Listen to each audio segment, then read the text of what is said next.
आपला आवाज कोकण 24 तास। स्थानिक स्वराज्य संस्थांच्या निवडणुकीत रत्नागिरी जिल्ह्यातील महायुतीचे सर्व उमेदवार विजयी होतील असा विश्वास भाजपचे स्टार प्रचारक तथा आमदार प्रसाद लाड यांनी व्यक्त केला आहे।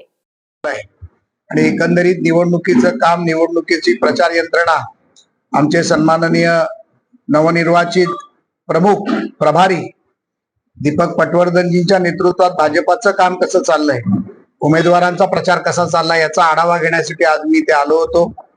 अत्यंत आनंद झाला की महायुतीच्या माध्यमातून रत्नागिरी जिल्ह्यामध्ये राजापूर असेल, लांजा असेल, देवरुख असेल, रत्नागिरी असेल, चिपळूण असेल, खेड असेल, गुहागर असेल, या सर्व नगरपालिकांमध्ये, नगर परिषदांमध्ये आम्ही चांगल्या पद्धतीत लढतो आहोत आणि समोरच्या पक्षाला उमेदवार देखील काही ठिकाणी मिळाले नाहीत अशी परिस्थिती आज रत्नागिरी जिल्ह्यामध्ये आपल्याला पाहायला मिळते। आणि या जिल्ह्यामध्ये अनेक वर्ष मी प्रभारी म्हणून काम केल्यामुळे मला प्रदेश अध्यक्षांच्या आदेशानुसार मी इथे आज आलो आहे आणि मला वाटतं की सर्वच्या सर्व उमेदवार आमचे नगर परिषद अध्यक्षाचे, नगरपालिकेचे सर्व नगरसेवक म्हणून आणि सर्व महायुती म्हणून आम्ही निवडून येऊ याची मला खात्री आहे। राज्याचा विकास करत असताना राज्याचे मुख्यमंत्री देवेंद्र फडणवीसांनी जो शहराचा विकास आणि ग्रामीण भागाचा विकास हा मुद्दा घेऊन ज्या पद्धतीमध्ये राज्याचा विकास नियोजित केलाय, तो विकास तळागाळापर्यंत जाण्यासाठी नगरपालिका, नगर परिषदा, जिल्हा परिषदा, महानगरपालिका या सक्षम करण्याच्या हेतूने आता अनेक वर्ष काही अडचणीमुळे सुप्रीम कोर्टात अडकलेल्या निवडणुका आता पूर्णत्वाला जात आहेत। या माध्यमातून मी प्रत्येक आज घेतलेल्या बैठकींमध्ये कार्यकर्त्यांना, उमेदवारांना हीच विनंती केली की या निवडणुका झाल्यानंतर जो काही कार्यक्रम प्रधानमंत्र्यांच्याकडनं कार्यालयातून येतो किंवा केंद्रीय आपल्याला सरकारकडनं येतो, त्यामध्ये मग जल मिशन असेल, स्वच्छता अभियान असेल, पंतप्रधान जनधन योजना असेल, पंतप्रधान आवास योजना असेल, मुख्यमंत्री सडक योजना असेल, प्रधानमंत्री सडक योजना असेल, प्रत्येकाला शेततळ असेल, या माध्यमातून छोट्या नगरपालिकांमध्ये पाण्याच्या टाकीचा प्रश्न असेल, शौचालयाचा प्रश्न असेल, प्रत्येक घरापर्यंत पाण्याचा प्रश्न असेल, असे अनेक प्रश्न जे छोट्या मोठ्या नगरपालिकांमध्ये आहेत ते प्रश्न सुटून सर्वसामान्य नागरिकाला डायरेक्ट टू कनेक्ट या माध्यमातून मदत व्हावी आणि एक छोटं सरकार जसं केंद्र सरकार आहे, राज्य सरकार आहे आणि इकडे असं ट्रिपल इंजिनचं सरकार। पालकमंत्री डॉक्टर उदय सामंत यांच्यामुळे रत्नागिरी जिल्ह्यात विकास कामांची घोडदौड सुरू आहे असे मत आमदार प्रसाद लाड यांनी रत्नागिरी येथील भाजप कार्यालयात आयोजित पत्रकार परिषदेत बोलताना व्यक्त केले। आल्यानंतर जो फायदा होईल त्या माध्यमातून शहराचा, ग्रामीण भागाचा विकास निश्चितपणे होईल याची मला खात्री आहे आणि सन्माननीय पालकमंत्री उदय सामंत यांच्या नेतृत्वाच्या जिल्ह्याचा विकास तो होतोच आहे, पण भारतीय जनता पार्टीची साथ मिळाल्यानंतर एक अनुभवी पुन्हा एकदा आमचे संपर्क प्रमुख म्हणून दीपक पटवर्धनांच्या नेतृत्वात भारतीय जनता पार्टीचे उमेदवार देखील चांगल्या प्रकारे काम करतील याची मला पूर्णपणे खात्री आहे। आपण म्हणाले की 2 जिल्ह्यामध्ये या जिल्ह्यामध्ये संपूर्णपणे भारतीय जनता पार्टी आणि शिवसेना ही एकत्रितपणे काम करते आहे।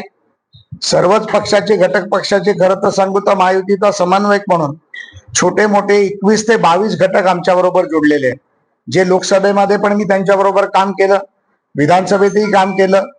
अनेक जिल्ह्यामध्ये त्या ठिकाणच्या स्थानिक आघाड्या तयार झाल्या, काही ठिकाणी त्या जिल्ह्याच्या नियोजनानुसार त्यांनी त्यांचे निर्णय घेतले। काही लोकांनी स्वतः एकटा लढण्याचा निर्णय घेतला, काही लोकांनी एकत्रित जाण्याचा निर्णय घेतला, काही लोकांनी लोकल आघाडी करण्याचा निर्णय घेतला। परंतु ज्या ठिकाणी ह्या निवडणुका होत आहेत त्या निवडणुका राज्य सरकारचं ध्येय धोरण, मुख्यमंत्र्यांचा विकासाचं धोरण, उपमुख्यमंत्र्यांची त्याच्याबरोबर असलेली साथ, हा विकासाचा मुद्दा कॉमन घेऊन आम्ही पुढे जातोय। रत्नागिरी जिल्ह्यामध्ये निश्चितपणे मला खात्री आहे की उदय सामंत साहेब जे मुख्यमंत्र्यांचं, उपमुख्यमंत्र्यांचं धोरण घेऊन पुढे जात आहेत, त्याच धोरणाला पुढे घेऊन या रत्नागिरीचा विकास निश्चितपणे होईल। नवीन MIDC येते, त्या माध्यमातून रोजगार निर्मिती होईल। आज मला फिरत असताना अतिशय आनंद झालाय, सांगताना आपल्या समोर अतिशय आनंद वाटतोय की रत्नागिरी जिल्ह्यातले अनेक रस्ते आता अतिशय चांगल्या पद्धतीत झालेले आहेत, हायवे चांगले होत आहेत। जो अनेक वर्षाचा 2009 पासूनचा रखडलेला मुंबई गोवा महामार्ग देखील आता जवळजवळ पूर्णत्वाकडे आलेला आहे. पाण्यातनं प्रवास म्हणजे समुद्री प्रवासाची देखील योजना पूर्णत्वाकडे जाते आहे. काही ठिकाणी त्याचे टेस्ट ट्रायल देखील झालेले आहेत. विमानतळ पूर्णत्वाकडे झालेला आहे. रत्नागिरी विमानतळ मार्च एप्रिल पर्यंत पूर्ण होईल याची मला खात्री आहे. पालकमंत्र्यांच्या मते तो ते डिसेंबर एंड पर्यंत किंवा जानेवारी पर्यंत सुरू व्हायला पाहिजे त्याचा प्रयत्न त्यांचा चाललाय. आणि अनेक असे प्रकल्प सुरू झाल्यामुळे रत्नागिरी जिल्ह्याला एक वेगळ्या प्रकारची झळाळी, एक नवचैतन्य निर्माण होईल. आणि होणाऱ्या भविष्यात महाशक्तीपीठाच्या माध्यमातून त्यानंतर चिपळूण ते सातारा सांगलीचा जो कनेक्टिव्हिटीचा मार्ग आहे, रेल्वे मार्ग आहे, त्याचं लवकरच काम सुरू होईल आणि रत्नागिरी हा एक प्रमुख जिल्हा या कोकणातला तयार होईल याची मला खात्री आहे. रत्नागिरी जिल्ह्यात भाजप सेना युतीचे चांगले काम सुरू असल्याचे आमदार प्रसाद लाड यांनी सांगितले. बायटेक. समंदर की गोद में पला है तू, अंगड़ाई लेते ही लहरें शुरू, आज यौवन की मस्ती छोड़, ले चलता हूं तुझे एक नए मोड़, आजा तुझे माँ पुकारे अब, छेड़ देते हैं बीच से कुछ शरारत हंसी, गले लगा ले उसे ए फकीर, इंतजार कर रहा है तेरा तो, चल दे देते हैं उसे फसल की खूबसूरती तो, आजा तुझे माँ पुकारे अब, उन्हें भी देनी है एक नई पहचान, आजा तुझे माँ पुकारे अब. फिनोलेक्स पाइप्स पहुंचाए पानी को अपनी माँ के पास.